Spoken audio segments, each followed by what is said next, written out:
আসসালামু আলাইকুম বন্ধুরা, দূরের এবং কাছের, দেশে এবং দেশের বাইরে যে যেখানে আছেন, আশা করি আল্লাহর রহমতে আপনারা সবাই ভালো আছেন।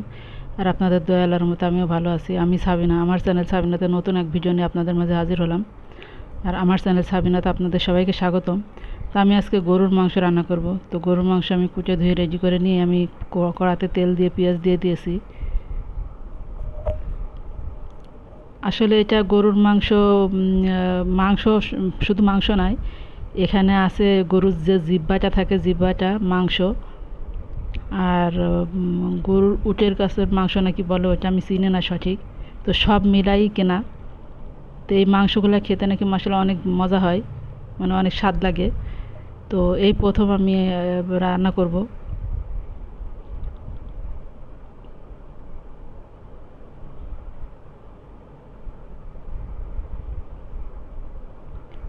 আর আর গরুর জিহ্বাটা খেতে খুব মজা লাগে।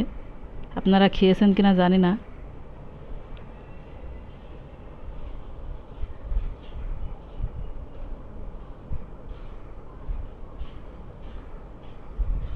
আর যে সাদা সাদা চর্বির মতো দেখা যাচ্ছে, আসলে ওইটা চর্বি না, ওটাকে কী বলে আমি জানি না, তবে ওইটা খেতেও মশলা অনেক মজা।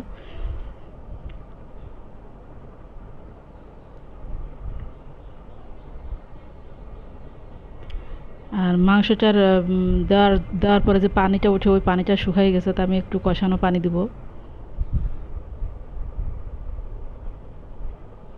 এখানে নরম হাড়ও আছে, মানে পুরা মানে মিক্সড করা, শুধু মাংস তা না।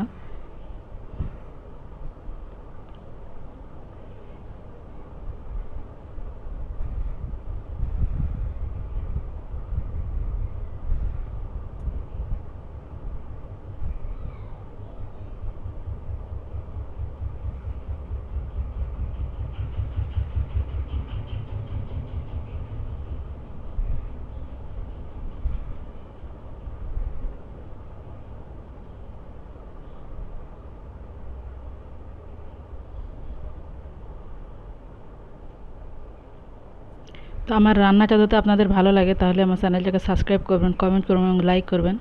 আর পাশে থাকা বেল আইকনটা প্রেস করে দেবেন, যেন নোটিফিকেশনটা সবার আগে পেয়ে যান। আর আগামীকাল দেখা হবে নতুন এক ভিডিও নিয়ে, আপনাদের মাঝে হাজির হব নতুন এক ভিডিও নিয়ে। তো আমি বেশি একটা বড় করলাম না ভিডিওটা, তো আমার রান্না হয়ে গেছে। তো আপনারা ভালো থাকবেন, সুস্থ থাকবেন, আর আমার জন্য বেশি বেশি দোয়া করবেন। সরি, আমার কষানো হয়ে গেছে, তো কষানো পানি দিলাম। কষানো পানি শুকাই গেছে, তো ঝোলের পানি দিচ্ছি।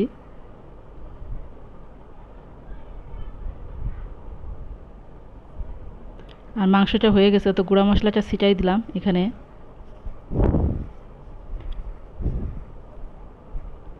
আর রান্না হয়ে গেছে, তো আমি নামাই নেব। তো আপনারা ভালো থাকবেন, সুস্থ থাকবেন, আর আমার জন্য বেশি বেশি দোয়া করবেন। আর আমার ভিডিওটা শুরু থেকে শেষ পর্যন্ত দেখতে থাকুন। আল্লাহ হাফেজ। আসসালামু আলাইকুম।